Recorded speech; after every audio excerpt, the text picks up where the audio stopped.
पुंडलीकवरदा हरिविठ्ठल श्री ज्ञानदेव तुकाराम सद्गुरु समर्थ त्र्यंबकानंद महाराज की जय।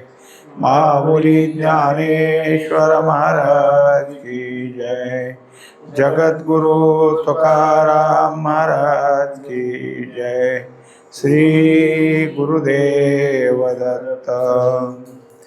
श्री तुकाराम महाराजांची गाथा पारायणप्रत। आज आपण 80 क्रमांकाचा अभंग घेत आहोत।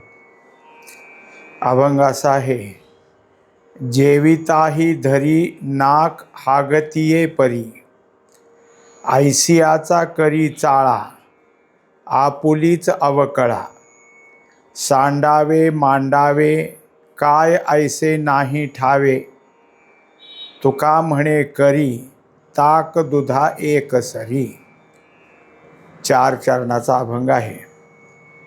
एखाद्या माणसाला कसं वागावं, कुठं कसं आपण राहावं ह्याचं तारतम्य नसलं म्हणजे तो विचित्रासारखा वागतो। असं विचित्र वागणारे लोक समोर दिसले तर दुसऱ्याला त्यांचं हसू येतं। असे लोक आहेत आणि त्यांची ती क्रिया पण आहे, त्याप्रमाणे ते वागतात। मग आता असं जर असेल तर तुकोबारायानं कशासाठी त्यांना इथं घेतलंय, काय तुकोबारायाने यात काय समजून द्यायचं आहे आपल्याला, असा नमुना का घेतला? तर काही लोक असे आहेत की त्यांच्याकडं काय करावं आपण दुर्लक्ष करावं, विनोद म्हणून सुद्धा तिकडे पाहू नये, किंवा त्याच्या कोणत्याही क्रियेचा आपल्या ठिकाणी कोणताही संग येऊ द्यायचा नाही। जसं आपण काय आहोत की सगळेच लोक आचरणशील आहोत, आचरण तर करतोच पण अनुकरणानं आचरण करतो। मग कोणतं अनुकरण करावं, उगं कोणाचंही करावं का, कोणाचंही करू नये। अशा ठिकाणी अनुकरण करायला इथं काहीही नाही। असा जो मनुष्य आहे त्याचं अनुकरण तर करायचं नाहीच, पण त्याच्या चाललेल्या क्रियेकडेही पाहायचं नाही, हे सांगण्याकरता हा अभंग दिलेला आहे। अभंग तुकोबारायानं दिला ते सगळ्या गोष्टी जशानं तशा मांडून दिल्या। आता त्या गोष्टी स्पष्ट करताना आपल्याला सुद्धा हे उच्चार कसे करावेत अशी अडचण येते। आता सांगतात कसं पहा, जेविताही धरी, म्हणजे आता हा जो काही आहे तो कोण आहे, कोणी एक व्यक्ती आणि जेवायला बसलाय। आता इथं वाक्य कसं तयार होतं तर जेविताही धरी नाक, आता पुढच्या चरणातला शब्द इथं नाक आला, म्हणजे ह्याने काय धरलेलं आहे जेवताना, तर नाक धरलेलं आहे। आता हे वास्तविक पाहता असं कधीच नसतं। मनुष्य उजव्या हाताने जेवतोय आणि डाव्या हाताने उघड नाक दाबून धरले, असं कधीच होत नाही। पण असं करणारा जर असेल तर तो विचित्र आहे। बरं, ही पद्धत कुठं असते, कोण नाक धरतं, कोणत्या वेळेला नाक धरतं, त्याच्याकरता पुढं सांगितले की हागतिये परी, म्हणजे तो शौचाला गेला, अर्थात काय आहे संडासला गेला, तर अशा वेळेस त्या दुर्गंधीचा वास येतो, म्हणून काय करेल तर मनुष्य नाक धरल, नाक धरून बसल। पण होतं कसं, जेवताना कधी कोण नाक धरेल का? पण ह्यानी काय केलं की जेवतानाच ते धरलं। आता ही क्रिया किती विचित्र दिसल, कारण जेवण करत असताना त्या प्रकारची क्रिया करणं हे केवळ कसं आहे तर नुसता विनोद नाही तर अत्यंत हास्यास्पद आहे। आणि असं हास्यास्पद करणारा हा कसा असेल, कसं ह्याचं वागणं आहे, याकडं तुकोबाराय लक्ष देतात। आता ते का सांगितलं आपल्याला, अरे जेव्हा जे करायचं असतं तेव्हाच ते करा ना, जेव्हा जे करायचंच नसतं तेव्हा कसं काय करता? अर्थात प्रत्येक गोष्ट करताना त्याचा तारतम्य भाव असावा, हे जसं काय आपल्याला समजून द्यायचं आहे तसं ह्या चरणातून समजून दिलं। दुसऱ्या चरणात त्याचं स्पष्टीकरण देतं की ऐसियाचा करी चाळा, तर हा काय करतोय तर चाळा करणं म्हणजे चेष्टा, चेष्टा याचा अर्थ क्रिया करणं। अशी क्रिया करतो की जी क्रिया आता या वेळेला नसते. किंवा काही माणसं अशी असतात की जेवताना काय बोलावं ह्याचं त्यांना अक्कल नसते. एकाने काय केलं, ताटात आपलं पिठलं वाढलेलं होतं आणि मग ह्याने त्याच्याकडं पाहिलं, पण अजून 10-5 माणसंही बसले होते. सगळेच त्याच वेळेस जेवायला बसलेले, सगळ्याच्या पानामध्ये पदार्थ तोच. आणि हे एकदम म्हणतं, हे बघा लहान पोरगं काय केलंय, त्यांनी संडास केल्यासारखंच दिसतंय. आता जेवताना हा शब्द चालतो का? असा प्रकार त्या पदार्थाला म्हणावा का? तर म्हणू नये. आता त्यावेळेस काय झालं, तर त्या पदार्थाचं खाद्य म्हणू नये पण घृणा यायला लागली ना. प्रत्येकाला त्याच्या ठिकाणी काय झालं की खाऊ का नको झालं. कारण त्या पदार्थाला कुठल्या प्रकारचं उदाहरण तुम्ही दिलं, कोणत्या गोष्टीचं तिथं पाहणं केलं हे चुकलं. अशा चेष्टा करणारे हे कसे असतात, यांना काही कळत नाही असं नाही, पण काय कधी बोलावं हे कळत नाही असेत. यांच्या ठिकाणी निवळ काय आहे, बुद्धी त्यांची काय झाली, मंद झाली असं नाही, पण कधी काय कुठं बोलावं कळत नाही. आयसियाचा कधी चाळा असे हे वागणार आहेत. आता जे वर उदाहरण सांगितलं तसा हा काय करतो, क्रिया करतो. हे त्याचा चाळा आहे.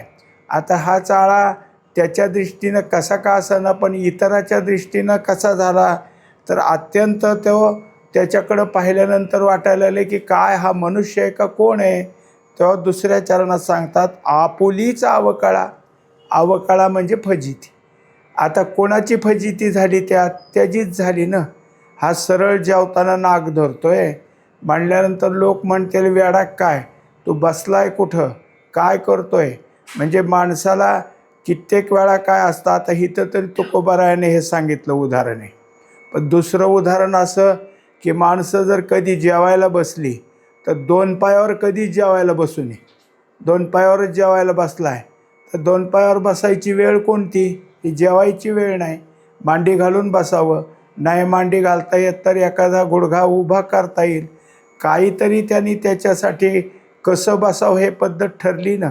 असं बसून कुठं जेवण असतं का. म्हणजे ही चेष्टा जी काय केली आहे त्यांनी काय होईल, आपुलीच अवकळा. अवकाळा म्हणजे फजिती. त्याच माणसाची फजिती झाली. आता तिथं असतील ते त्याच्यावर हसतील, नाहीतर कोणी त्याला म्हणतील मूर्ख आहेस का, असं बसतो का, मूर्खपणासारखं का वागतोस. म्हणजे त्याला कोणी दूषणं देतील, कोणी त्याला काय आहे, एखादा तर काय चिडखोर असेल तर उठून तोंडात मारील त्याच्या की काय वेळ आहे का काय करायची. म्हणजे काय झालं हे, त्यांनी त्याच्या हाताने स्वतःची फजिती करून घेतली. पुढच्या चरणात सांगतात, सांडावे मांडावे. आता त्यात स्पष्ट केलं. सांडावे म्हणजे त्याग करणं, मांडावे म्हणजे समोर स्पष्ट करणं. मग कशाचा त्याग करावा कळालं पाहिजे ना. मनुष्याला जर ती सवय असेल, आता कित्येक ठिकाणी काय सवय असतात, माणूस बोलतो, बोलता बोलता उगाचच डोळे मिचकवण्याची सवय असते. कायला उगीचच एक डोळा बारीक करून बोलायची सवय असते. काहीला उगीच कुठंतरी कपाळाकडं, गालाला, नाकाला उगे खाजवत राहायचं बोलता बोलताच. आता हे त्याचे ज्या क्रिया आहेत ह्या विकृत दर्शनीत. मग अशी जर त्याला सवयच असेल तर त्यांनी 4 माणसात बसला असेल तर ते सांडावे, म्हणजे तिथं होऊ नये. मग जसं काही सभा असते, त्या सभेत बसला किंवा चांगल्या 4 माणसात बसला तर कसं बसावं हे महत्त्वाचं आहे. उगीच मध्येच आला, 2 पाय पसरले, मोठ्यानं जांभळी देत बसला हा करून, हे सभेतलं लक्षण नाही. असं करू नये. तर तिथं जसं सभ्यताच दाखवावी लागेल तशी सभ्यता नाही, तर ते सभ्यता म्हणजे मांडावे. तिथं जसं आहे, तुम्हाला त्यात काही बोलण्याचा अधिकार नसला तर नका बोलू, पण बसताना तरी सभ्य माणसासारखं बसा. हे जसं प्रत्येकाला गरजेचं आहे, प्रत्येकाने हे सांभाळलं पाहिजे. कारण आचरण शुद्धता ही सगळ्यात परमार्थाची एक महत्त्वाची गरजच आहे. तेव्हा ते जे काही आहे त्यात त्यांनी सांगितलं सांडावे. काय सांडावं, तर असं काहीतरी विचित्र वागणं आहे ते सांडावे, म्हणजे त्याचा त्याग करावा. आणि जे गरजेचं आहे तिथं जे करावं लागतं. आता काय असतं, आपल्या ओळखीचे असो नाही तर नसो, पाहुणे कुठले दिसले तरी आपण जर आलो आणि ते माणसं अगोदरच बसलेत, आपल्यालाही त्यांच्यात बसायचं आहे, पण आल्या आल्या अगोदर त्यांना राम राम म्हणावा. ते कोण आहेत काय माहीत नाही, पण आपण काय आहे त्यांना आदर द्यायचा. मग ते म्हणतात बसा, म्हणजे हे आपलं काय आहे कर्तव्य आहे की ह्यांचं काही असताना त्यांना आदर द्यावा, हे मांडावे. म्हणजे जिथं ज्या पद्धतीनं आपण जायचं, त्यांना आदर द्यायचा, किंवा तिथं जे काही असेल तशी त्या पद्धतीची वागणूक करायची, हे जर होत असेल तरच आहे. म्हणजे सांडावे काय, जे नको असतं ते त्यागावं. मांडावे काय, तर जे तिथं योग्य आहे आणि योग्यतेलाच वाटेल अशी गोष्ट केली तर ते झालं मांडावे. काय ऐसे नाही ठावे. आता हे काय करावं हे काय ह्यांना माहीत नाही का? आणि माहीत नसेल तर माहीत करून घ्यावं का नाही? माहीत नसणारी गोष्ट आपल्या ठिकाणी माहीत करून घ्यावी. पण हे ज्याला माहीत नाही, मग काय करतो तो, तर ते सगळं समजूनही घेत नाही, पण न समजून घेता उगीचच आपलं काहीतरी वागतो. आता कायला काय वाटतं की मी जे काय करतो तेच योग्य आहे, किंवा दुसऱ्याने मुद्दाम हसावं. आता काही माणसं असे असतात की जवळजवळ 1-2 फुटावरच उभा आहेत ते, हा पुढचा समोर आहे आणि हा इकडे. इतक्या मोठ्याने बोलतो की 5-50 माणसाला ऐकू जाईल इतक्या मोठ्याने. आता ह्याला काही कारण नाही एवढ्या मोठमोठ्याने बोलायचं, पण त्याला काय आहे की आपण करतो ते फार फार वेगळं करतो आहे असं दाखवायचं आहे. पण इथंसुद्धा हे सगळं करणारा विचित्र वागतो आहे, पण मी विचित्रच आहे हे दाखवायचं आहे. विचित्रपणानं वागणं हेच एक हिथं काय योग्य वाटेल असं वागणारा आहे. मग याला ऐसे नाही ठावे, इथं काय घ्यावं काय टाकावं हे नको का ह्याला कळायला, हे नको का त्याला माहीत असायला. तुका म्हणे करी ताक दुधा एकसरी. आता याच्यात एक सांगितलं की दूध जे असतं ते दूध काय आहे, सकस असतं, गरजेचं असतं. आणि दुधापासून जेव्हा काय होतं की काही ना काहीतरी प्रक्रिया केली जाते, घुसळण केलं जातं, तेव्हा ताक बनत असतं. आता जर ताक असलं आणि ते भरपूर असलं तर अशा वेळेस काय होतं की मनुष्य कोणालाही सांगतो ताक आहे बरं का आमच्या घरी घेऊन जावा, ताक आहे आमच्या घरी घेऊन जावा. आता तरी मनुष्य ताकाला काय करेल, थोडंफार पैशाचं दर लावेल. पण ह्याच्या अगोदर कोणीच काही नव्हतं, यान घेऊन जा, काही कोणी काही मागत नव्हतं, काही नव्हतं. दुपतं भरपूर असायचं, ताक भरपूर व्हायचं, द्यायचे. आता ताक कसं मिळलं, फुकट मिळलं. दूध मिळतं का फुकट, मग फुकटाची आणि विकतची, म्हणजे ज्याला किंमत आहे आणि ज्याला किंमत नाही ह्यांची कशी जोडी लावणार तुम्ही? ताकाची आणि दुधाची जोडी कशी लावणार? बरं किमतीत जरी झालं तरी चवीत आणि त्याच्या लागणाऱ्या गोष्टीपासून मिळत असलेल्या लक्षणात काय आहे, कितीतरी फरक आहे. ह्यांचं कसं काय बरोबरी केली? म्हणून जे विचित्र वागणे आणि योग्य समाज आहे, योग्य सभा आहे, अशा ठिकाणी असं वागणं योग्य नाही. हे सगळं काय केलं, मुद्दाम समजून दिलं. आता ह्या सगळ्या गोष्टी काय असतात, तर प्रत्येक मनुष्याला माहीत नसलं तरी त्यांनी माहीत करून घ्यावं लागतं. कित्येक वेळा आपण सगळे काय करतो, बसतो, पण तिथं आपल्याला अनाहूतपणानं का होईना एखादी गोष्ट जर झाली तर आपण काय करावं, योग्य वागावं. समजा आपण बसलो आहे, माणसाचं बोलणं चाललं आहे आणि तेवढ्या त्याला शिंक आली, तर त्याने आपला हातरुमाल किंवा ओंजळ धरून तोंड बंद करावं. शिंक झाली पूर्ण, तोंड स्वच्छ करावं आणि सगळ्यात सॉरी म्हणावं की थांबा चुकलं माझं म्हणावं. ही एक मोठी जांभळी आली तर ऊ न करता तोंड झाकून घ्यावं आणि जांभळी द्यावी. हे काय आहे की आपलं सभ्यतेचं आचरण आहे आणि हे वागावंच लागतं. संत महात्मे मधून का होईना अभंगातून ह्या गोष्टी शिकवत असतात. आता काय केलं, कसं वागावं, हे चांगलं कसं असतं हे सांगण्यापेक्षा वाईट कसं असतं हे तुकोबारायाने या अभंगात सांगितलं. पुढचा अभंग आपण घेऊ. अभंग क्रमांक 81.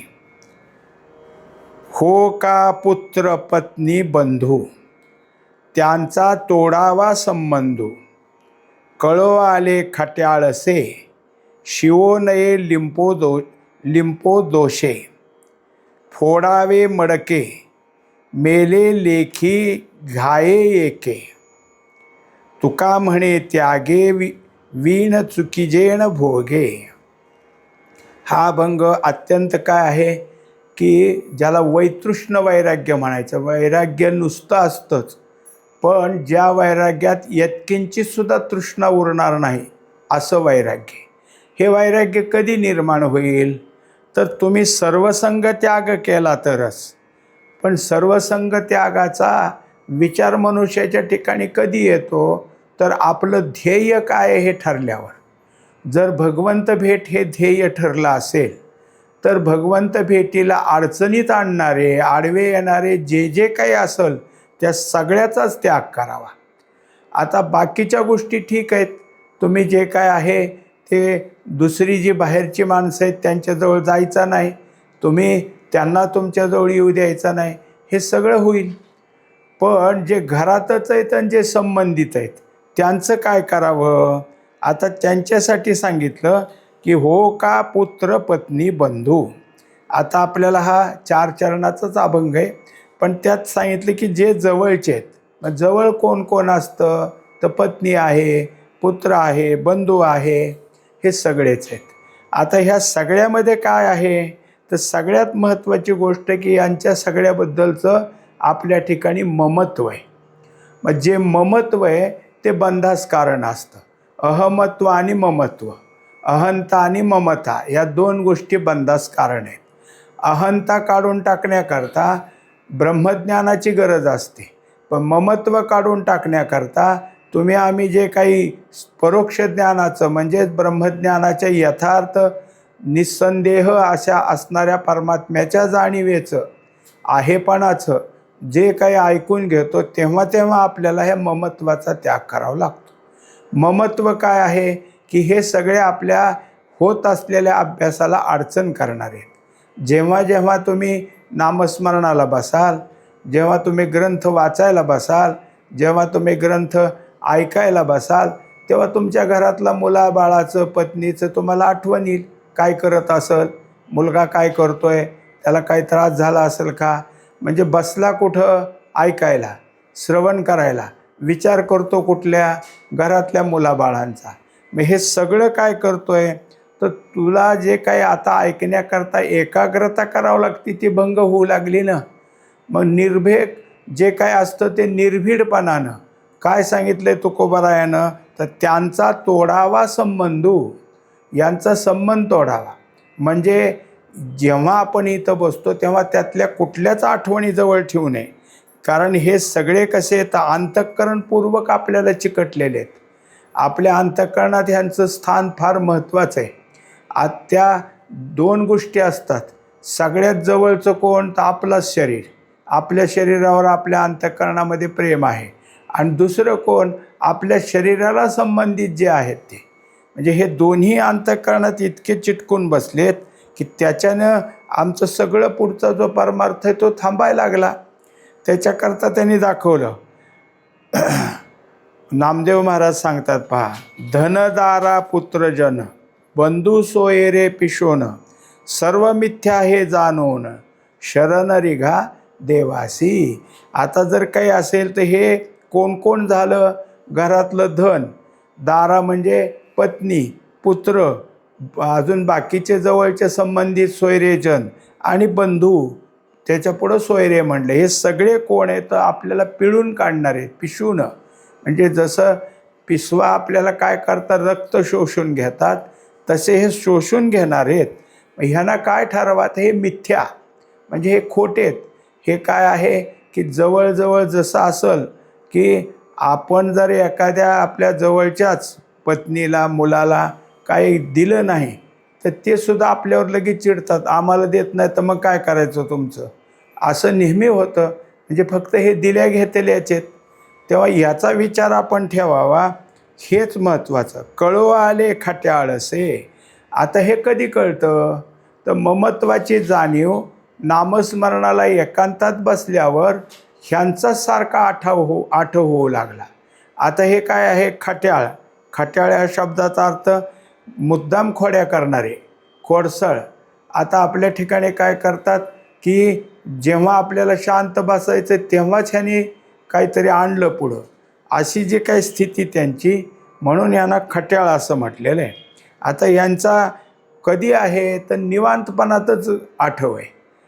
कधी कधी काय होतं की आपल्याला आता समजा आपण बसलो आहे, नामस्मरणाला बसलो आहे आणि मुलगा कुठंतरी काय आहे परगावी शिक्षणाला आहे आणि आलं मनात ध्यानाला बसल्यावर, नामाला बसल्यावर काय झालं असेल त्याचं, बरा असेल का, कुठं जाताना शहरात इकडं तिकडं जाताना त्याला काही धक्का तर लागला नसेल कोणत्या गाडीचा, काय झालं असेल कुणास ठाऊक. आता नामाची तर वेळ आणि एकदाचं नामस्मरणाची वेळ संपली की लगेच त्याला फोन लावला, काय झालं का रे बाबा, काय ना म्हणा मी चांगला आहे.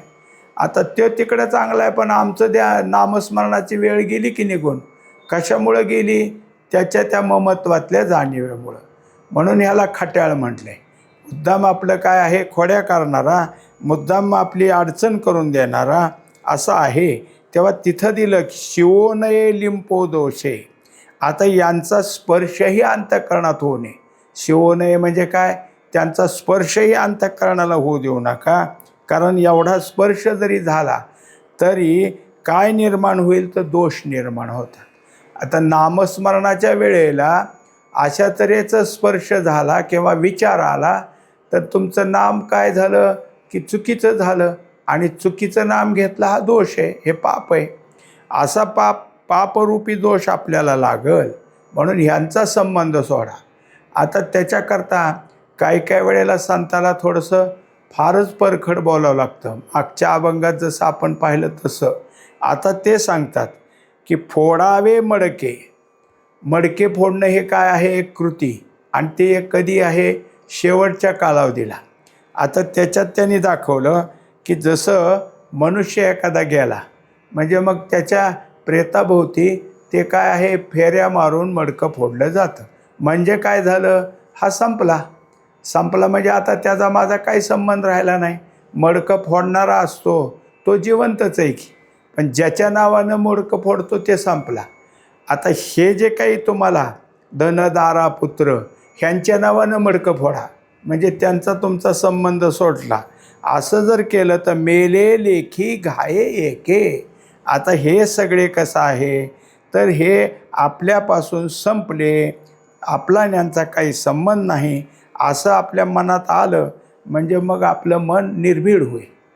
मग जसं की हे सांगतात 6व्या अध्यायात दिले माऊलीने की संकल्पनाचा म्हणजे आपल्यातलं संकल्प कसा जावा तर पुत्र मिळाला असं समजावं.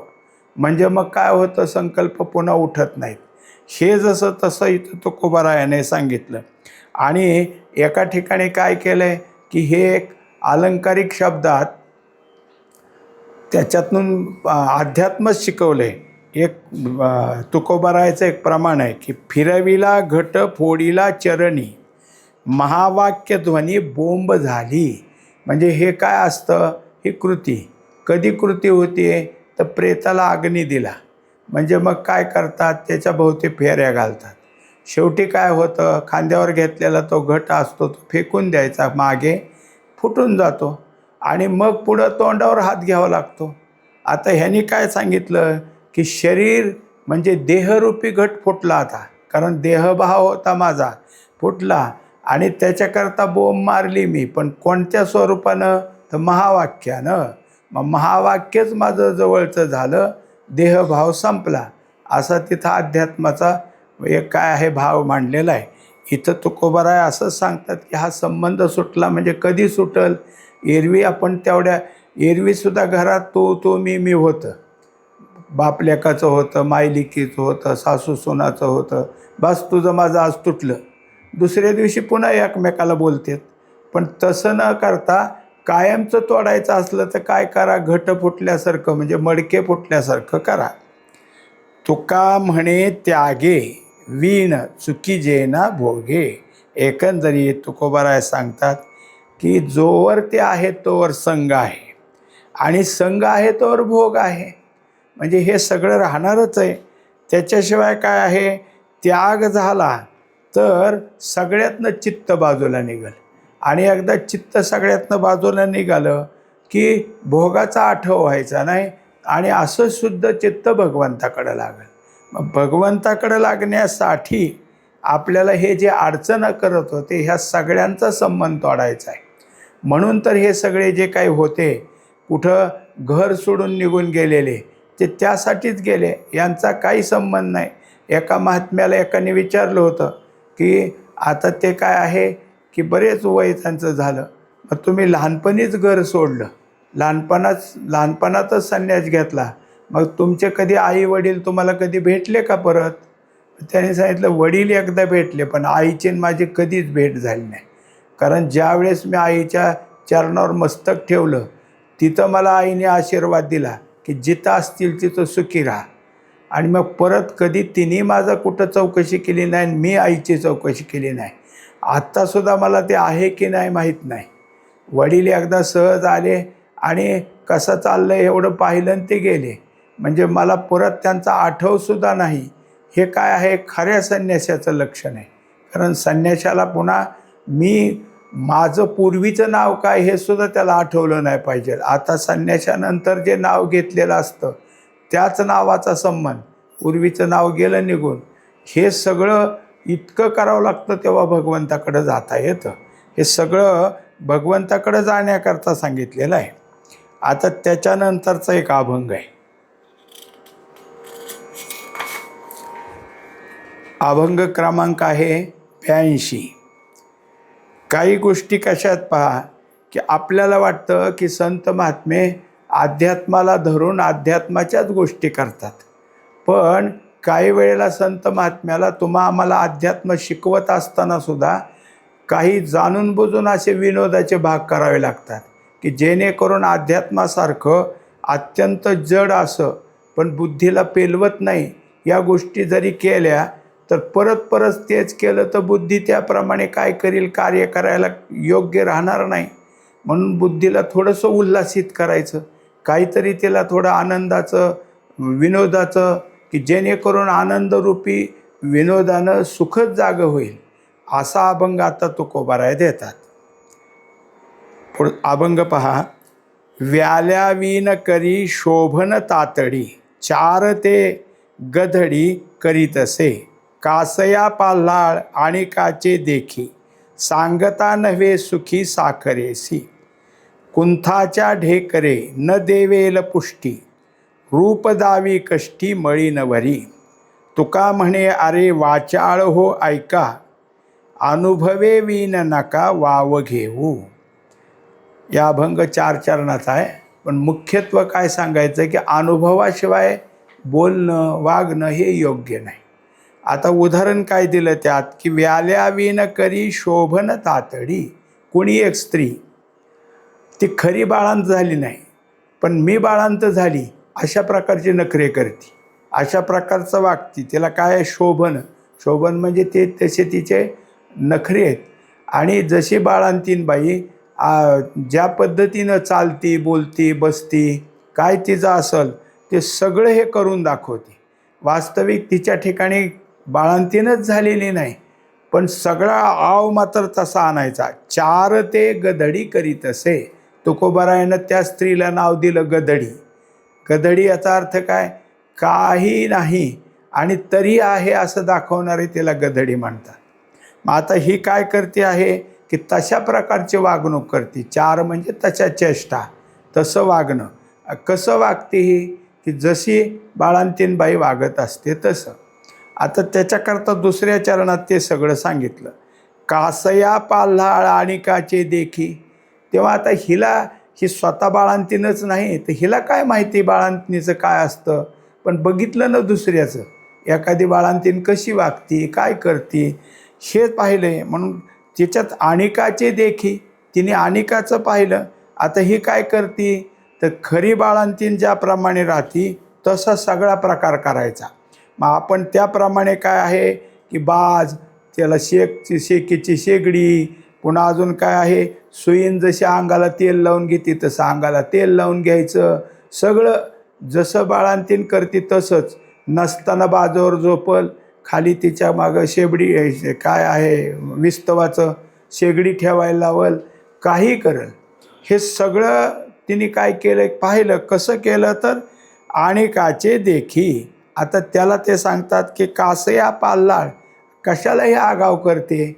पाल्लाळ याचा अर्थ काय की जे नसताना सुद्धा तो हा सगळं काय करते, हे कशाला करते तुकोबाराय म्हणतात. दुसऱ्या तुकड्यात सांगतात सांगता नव्हे सुखी साखरेसी. आता बाळांतीन हे जे करते ती सुखासुखी करत नाही, तिला दुःख झालेलं असतं. ती काय केलेली आहे तर मरणाच्या दारातनं निघाली, तिचं दुःख आहे. तिचं शरीराला जो त्रास झाला आहे तो शरीराचा त्रास कमी करण्याकरता ह्या सगळ्या गोष्टी तिने करावं लागतात आणि हिला काही नसताना हे करते. मग आता हे सगळं सुखाचं आहे असं तुला कसं वाटतं. मग जसं त्याला उदाहरण दिलं की साखर खाल्लेल्यालाच कळेल का नाही गोड आहे ती, दुसऱ्याला कशी कळेल. साखरेच्या गोडीचं सुख कोणाला कळतं, साखर खाणाराला. तसं बाळांपणात बाळाला पाहिल्याचं सुख किंवा बाळांपणानं सगळे सोसून घ्यायचं दुःख, हे दोन्ही कुणाला कळेल, खऱ्या बाळांतनीला. तुला काय कळणार आहे, तू आपलं उगच आपला काहीतरी चेष्टा करत आहेस. कुंथाच्या ढेकरे न देवेल पुष्टी. आता दुसरं उदाहरण दिलं की जसा मनुष्य पोटभर जेवला, पोट टच्च भरलं त्याचं, म्हणजे मग ढेकर देतो. आता हा जेवला नाही, निष्करण जेवल्यासारखा कुंथतो आणि शिवाय काय करतो, बळचच ढेकर देतो. आता हे त्याच्या ठिकाणी कसं मोकळ्या पोटी, कशासाठी तर आपण जेवलोय असं दाखवतो. तुकोबाराय सांगतात तू म्हणत जरी असला, ढेकर देत असला, तो तुझा चेहरा सांगतोय ना तू जेवला आहे का नाही. त्याच्यामुळे रूप दावी कष्टी मळीनवरी.